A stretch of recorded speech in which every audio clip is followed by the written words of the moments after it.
Disclaimer: Reggie and Royal's analysis and insights are based upon data gathered by it from various sources believed to be reliable, complete and accurate.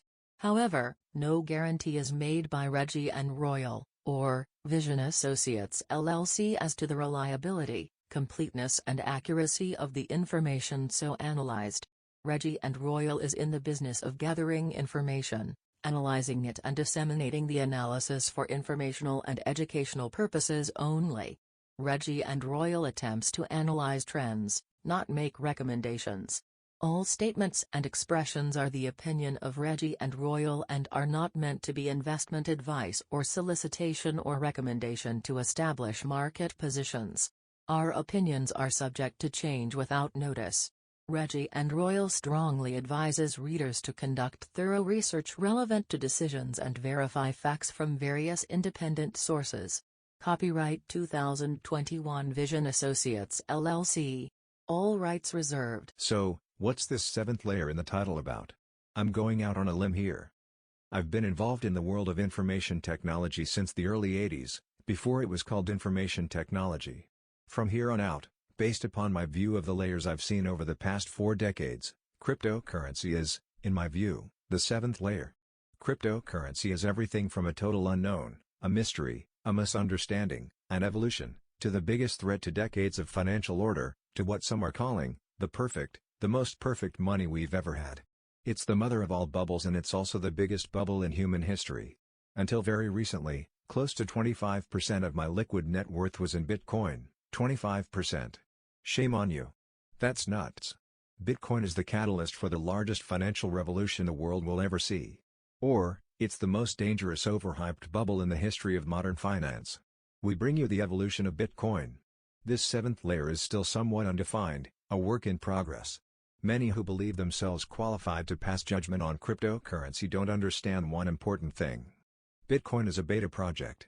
What does that mean? It means that the current version, released on May 2, 2021, is 0.21.1. In the world of technology, any version number that is earlier than 1.0 is a project that is incomplete. Only when Bitcoin reaches version 1.0 will it be a completed product. There have been 36 new versions and releases of Bitcoin since September of 2014. Critics? Why are you criticizing a prototype? How did we get to Layer 7? Well, first we had to have Layer 6, secure mobile devices and smartphones, Layer 5, the Internet, Layer 4, email, local area, metropolitan, and large area networks, Layer 3, personal computers, Layer 2, mini-computers and private networks, Layer 1, mainframe computers using public networks. Every layer after Layer 1 needed all of the previous layers before they could evolve. Cryptocurrency is no different, in that it requires every one of the previous 6 layers before it, or it would not exist either. There will be a Layer 8 at some point, and someone, somewhere, already knows what it will be. How sound are the economics of Bitcoin? Is stature manipulating the Bitcoin market? Will the crypto bull market continue into 2022? Pick your side in this coin. Where do we start? Now, I just told people I wanted app design. I want to pay with Bitcoin. I want to give you Bitcoin, and you give me pizza. Will be the first ever meal that's sitting in your belly provided by Layer 7? There's a belief system, if you like, that's been built around Bitcoin, rather than of the technology.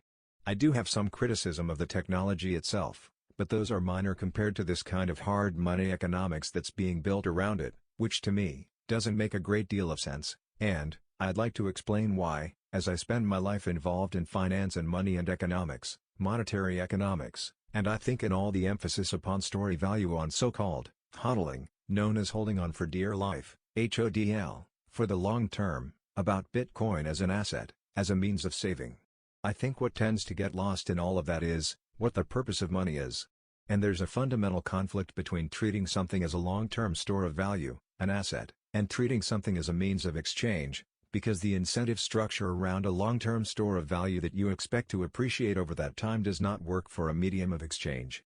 That disincentivizes spending, buying and selling, the trade, and all else that represent the whole basis of how an economy works, and incentivizes what we might term hoarding, hanging on to assets, and not moving goods and services around the economy.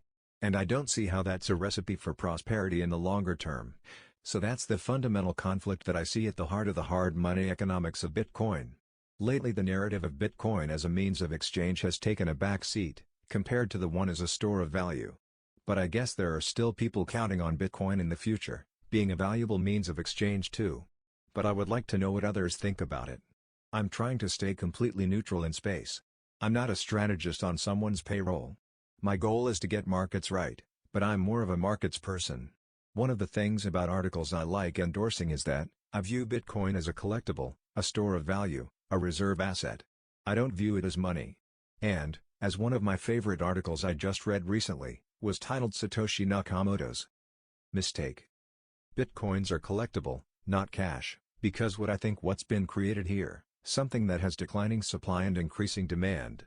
But, you can exchange it much easier than you can virtually any store of value in the history of mankind, like gold, on a universal basis. 24/7 price discovery. All that kind of stuff that's never existed in history, and, to me, that's part of the reason I think as a strategist, I don't really like to focus on, is it great, or, not great? Just basically, this is where the price is going, and, that's why. My bottom line outlook, I see this asset being adopted as a store of value, a reserve asset by most of the increasing number of institutions on the planet, and I don't view it as money, at least not yet. It's something I'm going to be using day to day to buy a cup of coffee. You can do that, and the point is, if you want to liquidate it and exchange it, it's readily and easily available 24/7. And to me that's what Bitcoin solves, that type of problem in history, where you can store some value, transport it easily, transacting easily, and, across borders, across countries, and, over time. So do you have any criticism towards Bitcoin as a potential store of value? I do, a bit, because I think that what's kind of built into Bitcoin is long-running price stability. I know it has price volatility. I know there is this view that, with greater market penetration, volatility would decline, but that's really a bit of a punt on demand, because with a fixed rate of increase of supply, let's put it that way, for the next 120 years, having at arbitrary intervals, the only thing that can adjust to changes in demand is price, so you're going to see volatility in Bitcoin price ongoing, and, continually, forever. Just as you actually do with inflation rates under a gold standard, it's a similar kind of problem, that it's the only thing that can adjust its price for a long term for a store of value. It depends on how long you want to hold it. If you want to hold it for the very long term, then short term, or even medium term, volatility potentially isn't a problem. But, that's not the only form of soaring value. And, if people need to liquidate for some savings, for personal reasons, just at a time when Bitcoin is on one of its downward turns, then, they potentially could lose a lot of money. So I think we need to be clear about in what ways Bitcoin is a store of value. What sort of store of value it is, maybe a very long term, but not really a short, or, medium term one, because the price volatility first of all, which has followed earlier, and, because of the simpler rules of markets. You have supply and demand. Both are uncertain. That's what creates volatility. If you have a certain supply, and, in this case, you most certainly do, then, you have a certain supply schedule.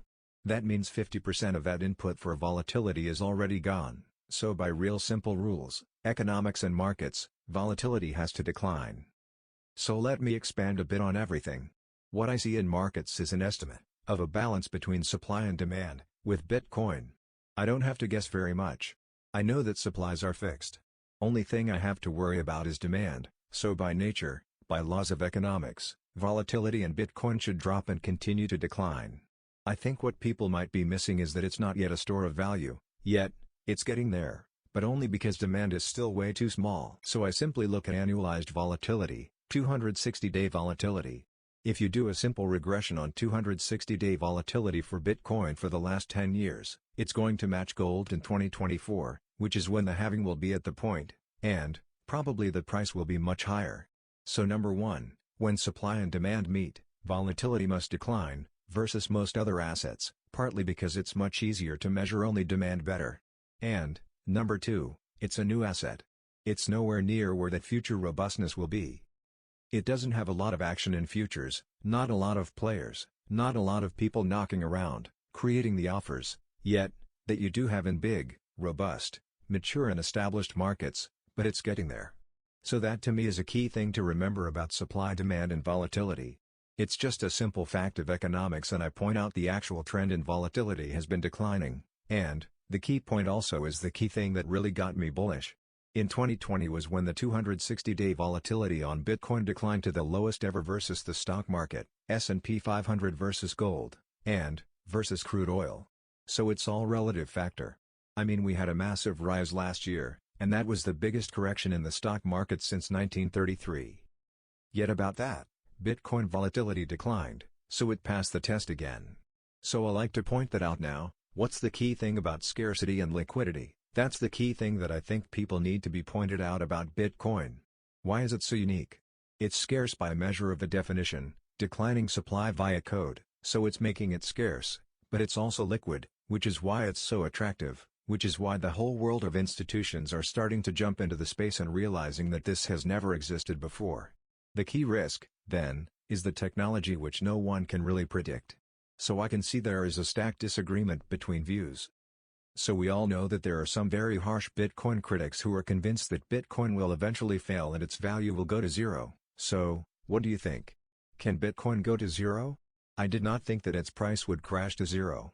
I found in a piece I saw in another publication that, because of Bitcoin's price, ultimately, it's held up by faith, by belief, and there is a strong core of communities, and we do have to thank the so-called Bitcoin maximalists for this, whose belief is strong enough, I think, to maintain a floor under Bitcoin's price, which is far above zero.